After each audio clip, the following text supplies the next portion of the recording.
नाज़रीन ख़बर है इलेक्शन चहचटे के हवाले से कशमोर तक इन 191 जेयूआई उम्मीदवार मीर शाहज़ीन खान बजराणी इलेक्शन मुहिम तेज़ करे छड़ी।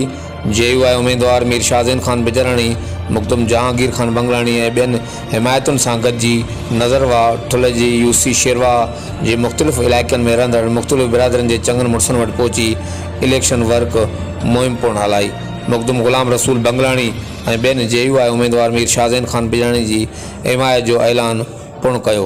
होॾां इलेक्शन वर्क मुहिम दौरान जेयूआई उम्मीदवार मीर शाहज़ीन खान बजराणी जो हर ॻोठ वस्ती तोड़े वाहण में मुख्तलिफ़ बिरादरन तरफ़ां पुरजोश ऐं शानायतो इस्तक़बाल कयो वियो। हर वक़्तु आगाहण लाइ ॾिसंदा रहो GTN वेब न्यूज़।